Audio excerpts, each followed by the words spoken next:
Welcome to another episode of the Franchise Maven podcast, where I help ambitious entrepreneurs and investors find a thriving franchise fit or flip their current business into one. Today, I have with me David Griffiths.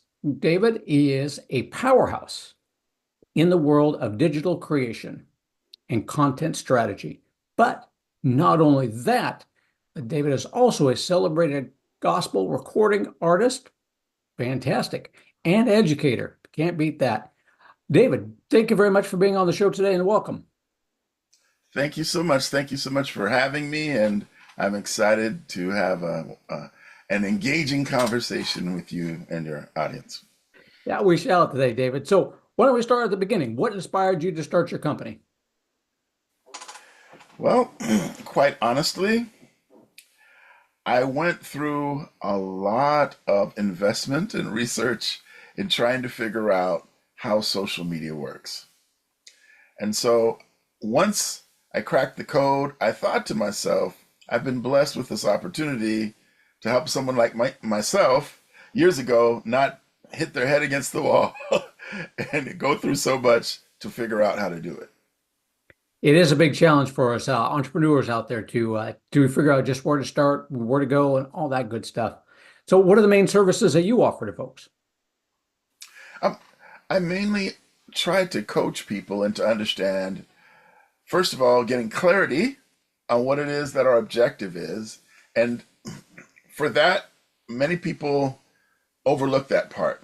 But for me, that's the most important thing that I could do because if you don't know who it is that you want to serve, how it is you want to serve them, and you just come out on the social media, you're probably going to get drawn into the vortex and just start making content to see how many likes you can get or how many comments, how many followers you can get. But why do we want those likes or those followers? If there's no purpose at the end, then it's a wonderful hobby. It's a wonderful game. I like hobbies, I like games, but I think most people that are on social media are looking to do something more than that. So I think that's the most important part, helping people get the clarity on who it is that they wish to serve, how they wish to serve them, how to differentiate themselves from others who are doing something similar, and then how best to use social media as a tool to connect with the people they want to serve. Yeah, that's a great point, David. So, how about you? Do you have an ideal client? Avatar? So, Yeah. ideal client? Yes. And this is more, as a gospel artist, I would sit down with marketing people all the time and they would say, okay, who's your audience? And I'd hate those conversations because I'd say, well, e- everyone enjoys what I do. No, everyone doesn't enjoy what you do. Like, are you a black gospel artist? Are you a contemporary Christian artist? Well, I'm a contemporary Christian artist, but there's soulful elements to what I do. Oh, no, no. You have to figure out which slot you go in. And so I understand from the artist perspective or the entrepreneur perspective, uh, trying to figure out who you are can be frustrating. And then feeling like, well, I serve a whole bunch of different kinds of people. That may be true, but in order for it to be easy for the people that you most have affinity with when you serve to find you, then you have to say things that would get their attention.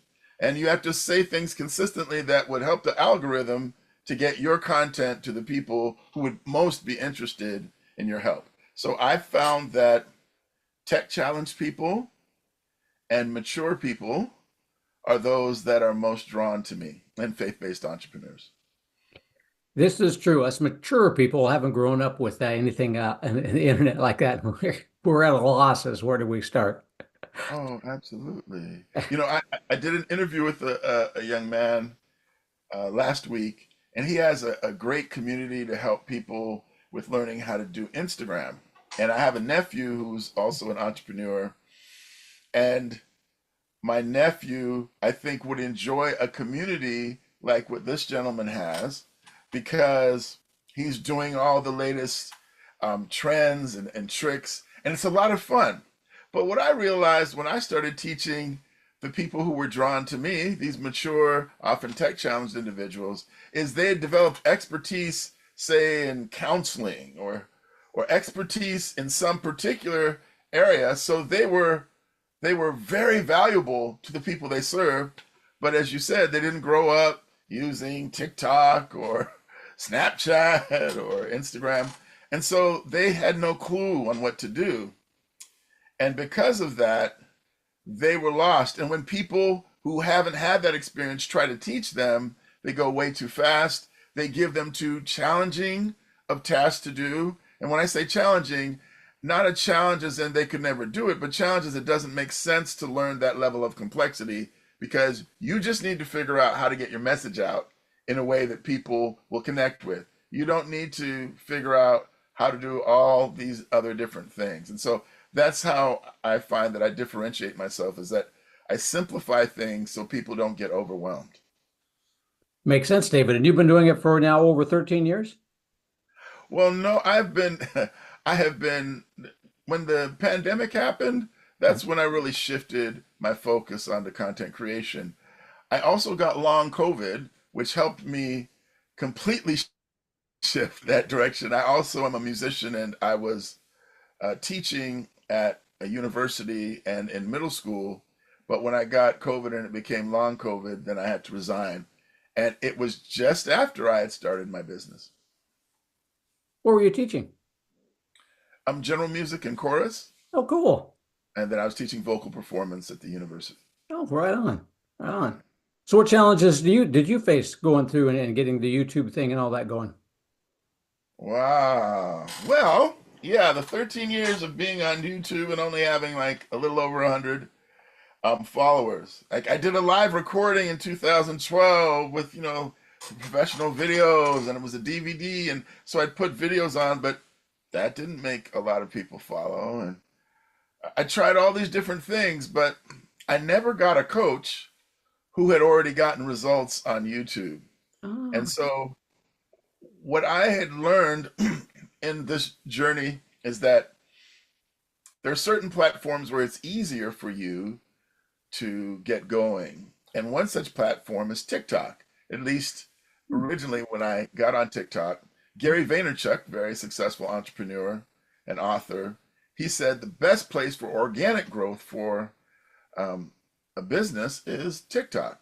And so I thought TikTok was just for people who knew how to dance, yeah. but that's not my gift. So No, I, I said, well, okay, he says it. He seems to think it's the case. So I got myself a coach and I laser beam focused on that platform. And then after that, I took what I learned there and started applying it to other places. And so now I'm at a little over 9,000 followers on YouTube and I'm getting ready to start doing longer form content on YouTube now that I've mastered the short form video on other platforms. And so what I did is I leveraged TikTok, this place where it was easy for you to get introduced to other people who never heard of you. And when I would go live, I would say, hey, can you help me out? I would love for you to follow me over on my YouTube channel. oh. That's how I got to my first 1,000 followers on YouTube. So And you after, go after you ahead. get going, it gives you more help. So the short form, I go back to the short form. You find that going to the short form first for people is the way to go? Okay, so let me answer a little bit carefully. Depending on what someone else is doing in their life, let's say you have a full-time job, but you have, an extra 3 or 4 hours a day that you can dedicate to your side hustle or your content creation journey. I would say the place that if you only have a little bit of time, I would say get started with short form video, and depending on who your audience is, I might say TikTok or Instagram or Facebook or YouTube Shorts. Just get going with that. Learn your audience and see what they like and don't like. Double down on what works, and then after you start getting traction on your first platform, then if it makes sense based upon who it is that you're going to serve, then go to another platform and start to do content that's similar to what you've already done, but then see what's different on that platform in your niche and adapt accordingly. Then, as you're getting traction, long term, YouTube is probably the best place for you to be, but it's not necessarily the easiest place when you start. Now, if you happen to have substantial time to dedicate to it, then I would say, well, go ahead and start on YouTube, find your niche, and start doing research on the kinds of videos that are being successful in that niche that you want to pursue. That makes sense. Start off this shorter one. You only got time for one platform. Figure out who's listening to you, and then expand it from there. Yeah. Gotcha. Why YouTube, not Spotify or Apple or Amazon? Is there any particular one better than the other ones for putting out that content? So with YouTube, so here's a play that some people are doing. With YouTube, you have searchable long form content, right? And so that feature is powerful. When you post on, say, Instagram, you'll get some traction today and maybe tomorrow. And if it's a very powerful video, it might get a long tail effect. But for the most part, it's done. On YouTube, however, people will constantly be searching for a topic. It will be recommending you out over the years. So there are people who made videos 3 or 4 years ago on topics that are still getting, thousands of views because the topic was an evergreen topic, and so they're getting that long tail kind of engagement, which you're not getting so much on the sequential platforms like Instagram or TikTok. Gotcha. Okay. So, what do you do? How do you help your community navigate the frustrations of not getting noticed online? The way, it's interesting because there's really three things that my company does. Mhm. On the one hand, we have an offer called the Quick Wins Challenge, which is basically an easy way for you to get to see what it's like to work with my team. I help you get some quick results in 5 mini sessions, and both those are valuable in terms of clarity and then in terms of learning some of the basic techniques when you're creating content online to get noticed, to get engagement. Then for people who want to dive a little bit more seriously, then we have a community called Content Creating Academy, and and it has different options inside of there. There's some people who want to learn how to launch their own course or their own group coaching experience, and so we have support for doing that.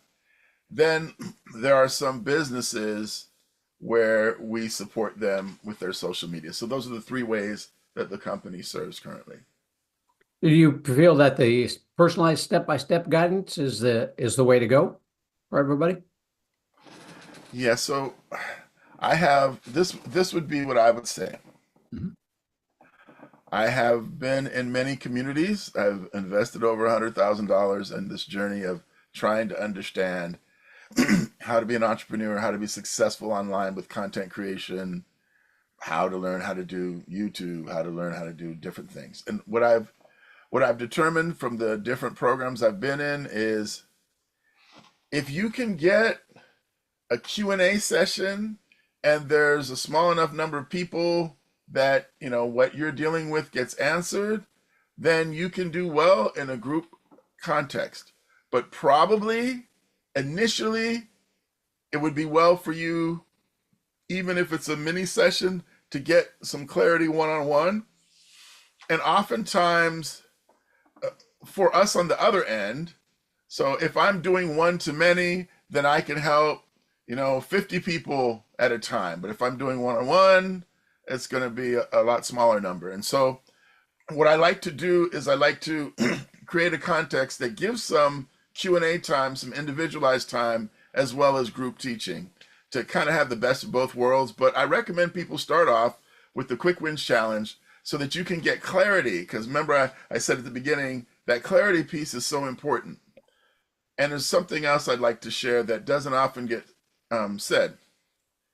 This is a process. Most of the successful entrepreneurs that you see that are famous, they went through several different iterations until they figured out what worked. You will often do the same. Yeah. And so you need to be able to have some support through that process. So what happens is after you, like, so for example, after I figured out, like, the quick wins challenge seems to be a great way to engage people. So I doubled down on that. But Mhm. there's five other different ways that I could use to bring people into my community. It's just that this one I've seen really work well for getting people results and also inspiring them to join other offers. And so that's what I focus in on because of my experience. For someone else, their experience may be, oh, I do best when I just do webinars every week. I do a webinar every Thursday. That might be their experience on the best way to bring people into their kingdom. And so I would say you have to test and see what works best for you. Some people enjoy, especially there's a lot of people that enjoy going live on Instagram, and they'll sell directly from a live on Instagram their offer. Well, that works well too. But if you don't have the support to be able to try the different modalities and see what works best for you, you may not discover the best path of success for yourself. Yeah, that definitely makes sense, David, on that. What was what was your mindset like as you shifted from obscurity to stardom, basically? Honestly, thank you for asking this question. Honestly, when you set out to do something epic, you have to make a commitment to yourself that supersedes what happens along the way. So there were days, I remember I would go 45 days, getting close to 60 days where I'd hardly see any progress. And then I'd have a video go viral, and suddenly I'd be getting thousands of followers every day. I went to Florida for a conference. I left my home. I had 650,000 followers. And I think in about a month's time, between traveling to that conference and then traveling up to New York and coming back home, I was at 1 million. So if I if I had only posted when I got the feedback from other people, then I'd not be here talking to you. So you have to make a commitment to yourself to say, this is something that I'm committed to or something that gives me joy. So I'm just going to put my reps in and I'm going to learn and I'm going to consider the process, the journey, something, whether you call it a hobby or a pursuit, something that gives me joy.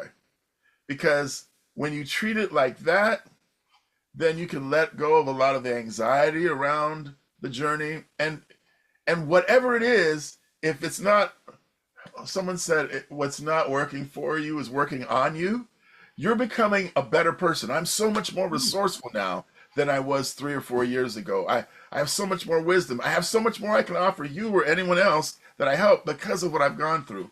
And so it's worth the journey, even if you're not a household name. It's okay. It's worth the journey. You become more as you commit to divorcing yourself from the outcome and just say, hey, I'm going to do this for a year, or I'm going to be faithful and post every day or 2 times a day. And then I'm going to analyze and adjust every week. And I'm just going to enjoy this. Like, people enjoy photography and they go out and take pictures of birds. I've done that. Or they take portraits of people. Um, okay, let this be something like that. You go do that. Or people enjoy watching cooking shows and then trying the recipes on the weekend. Well, this is just like that. I would say that sounds like you're being very authentic, and it's a key factor in growing big. I think you're right.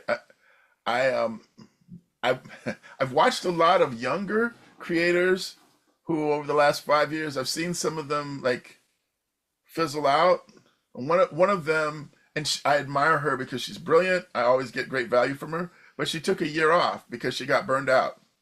And now when she's coming back, she's doing what resonates with her, and therefore she's having a much better journey. She was extremely successful financially and her program grew, but she was stressed out and she had to take a whole year sabbatical to recover. And I think the danger in not being authentic is you may create something that works that won't make you happy if you had to do it for a long time.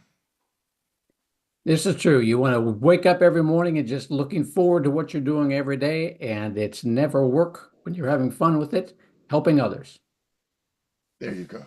on that. Yeah. So if you're just starting out in social media, people feel overwhelmed, unsure of where to begin. What kind of advice do you give people that are just starting out like that? I would say take your phone, like go outside, get somewhere where the light's shining on your face, or pick a window in your house where the light, natural light shining in so people can see you.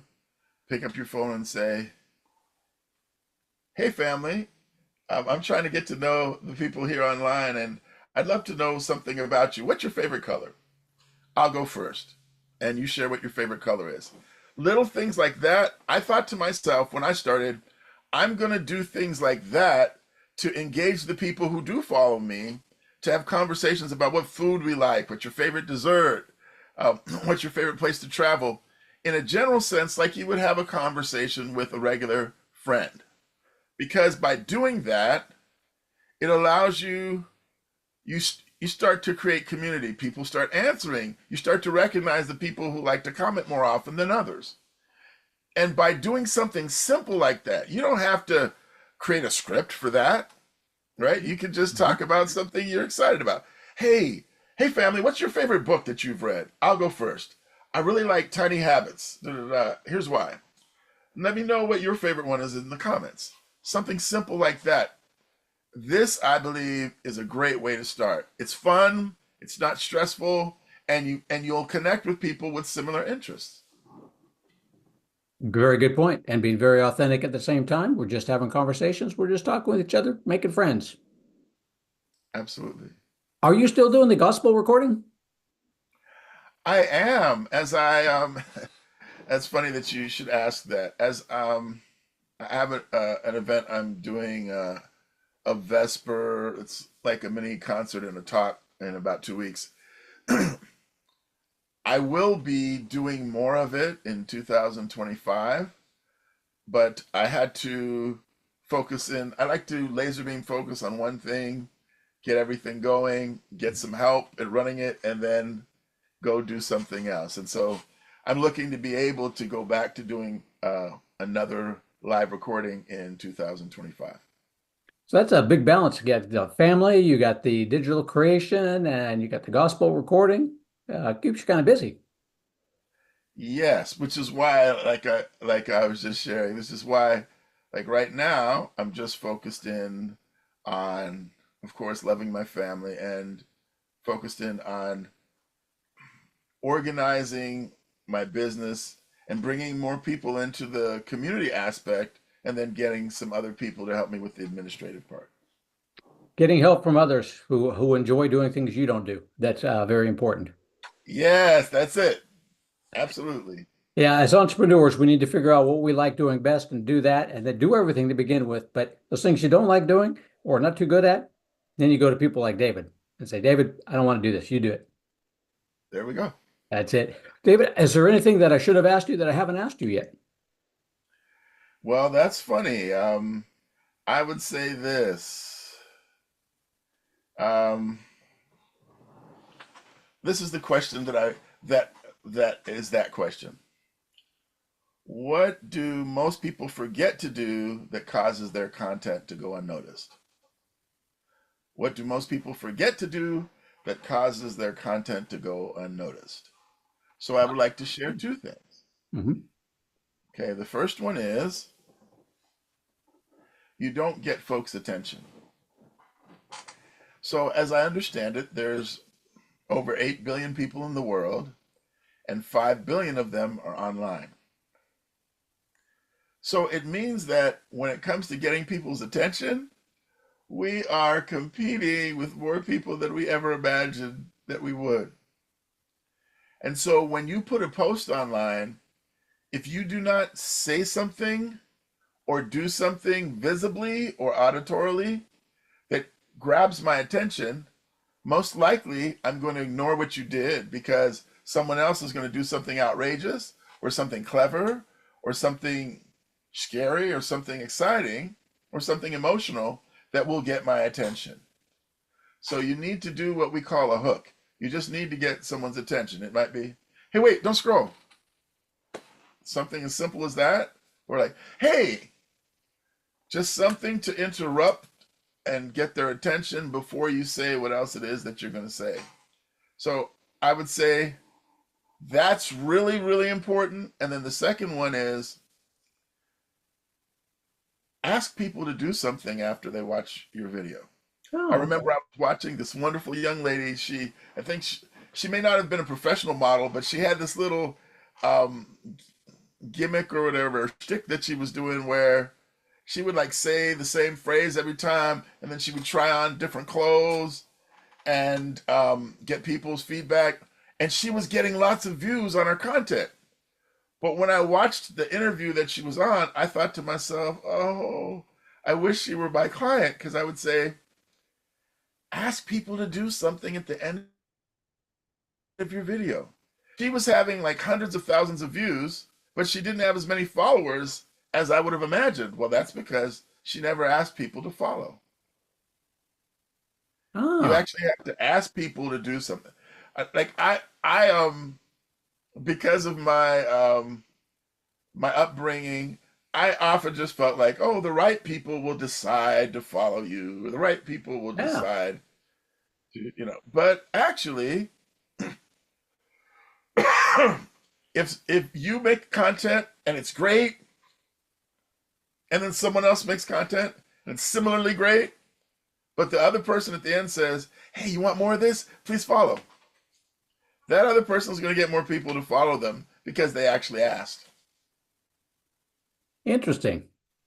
Love it, David. So everybody out there, don't forget to follow me. Don't forget to click on the link I'm going to have for David's website on there. You've got to click and just remember, have a conversation with David if you need to. It all starts that way.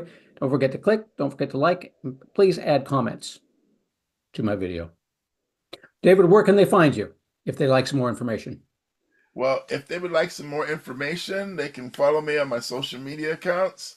I'm David the Digital Creator on Instagram. I'm David Griffiths '07 on TikTok. I'm at David Griffiths Music on YouTube. And if they want to follow me on Facebook, I'm at Orphan Helper, or David Charles Griffiths. How about the Quick Win Challenge? QuickWinsChallenge.com is the best way to start working with me. And I think that I've had the most excitement recently with all the people that I've been able to help with that challenge because I get a chance to work with people one on one and get them some quick wins. And a lot of times they weren't able to get a higher level of support in a one to one sense. And so I'm glad that this challenge is something where I can offer that support. Everybody loves a challenge. QuickWinChallenge.com. Go to there. Take your challenge. See what you come up with. See what David can do for you. Thank you, David, for being on the show today. I appreciate it. You're very welcome.